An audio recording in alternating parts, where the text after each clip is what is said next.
ఇట్లా చూడగానే స్మూత్‌గా నోట్లో ఏసుకోగానే కరిగిపోయే కొబ్బరి లడ్డు అంటే ఎవరికి నచ్చదు చెప్పండి. అందులో బెల్లంతో చేసిన కొబ్బరి లడ్డు నాకైతే చాలా అంటే చాలా ఇష్టం.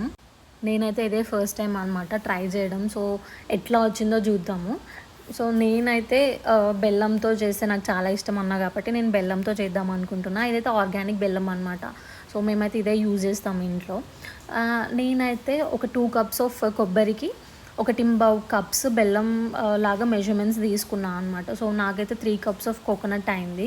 అందుకని నేను ఒక 2 కప్స్ ఆఫ్ జాగరీ తీసుకొని కొంచెం కరిగించిన అనమాట. సో, బెల్లం కరిగేలోపు మనం మిక్సీ చేసుకుందాం కొబ్బరిని. సో, కొబ్బరిని మిక్సీ చేసుకున్న తర్వాత బెల్లం ఇట్లా కరిగిపోయిన తర్వాత బెల్లాన్ని మంచిగా వడగట్టుకోండి. ఎందుకంటే ఏమన్నా ఇంప్యూరిటీస్ ఉంటే పోతాయన్నమాట. సో, ఇదే ప్యాన్‌లో కొంచెం నెయ్యేసుకొని కొబ్బరిని మంచిగా బ్రౌనిష్ వచ్చే వరకు రోస్ట్ చేసుకోండి. సో, కొంతమంది ఈ స్టెప్ ఫాలో అవ్వరు, డైరెక్ట్‌గా ఏసేస్తారు. అట్లా చేయకుండా ఇట్లా చేసి చూడండి. చాలా అంటే చాలా బాగుంటుంది టేస్ట్.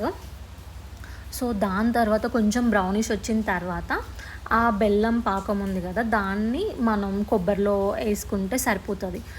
అప్పుడే అయిపోయింది కదా అని వీడియో స్కిప్ చేయకండి. ఇప్పుడు ఇంపార్టెంట్ ఇంగ్రీడియంట్ ఒకటి యాడ్ చేయాలి. అప్పుడైతే టేస్ట్ ఇంకా చాలా బాగొస్తుందనమాట. ఇదైతే ఇలాచీ పౌడర్, యాలకుల పొడి. సో, మంచిగా కొబ్బరి దగ్గరకు వచ్చే ముందు మనం యాలకుల పొడి వేసుకొని ఒక 5-10 మినిట్స్ మళ్ళీ అంతే కొంచెం సేపు దగ్గరకు వచ్చే వరకు ఉంచండి. ఇట్లా దగ్గరకు వచ్చిన తర్వాత స్టవ్ ఆఫ్ చేసుకొని ఒక హాఫ్ అన్ అవర్ పక్కకు పెట్టుకోండి, చల్లారాలి కదా. సో, చల్లగిన తర్వాత ఇట్లా చూడండి ఎంత మంచిగా వస్తున్నాయో లడ్డూలు. చాలా అంటే చాలా బాగున్నాయి. మీరు కూడా ట్రై చేసి చెప్పండి ఎలా వచ్చినాయో మీకు.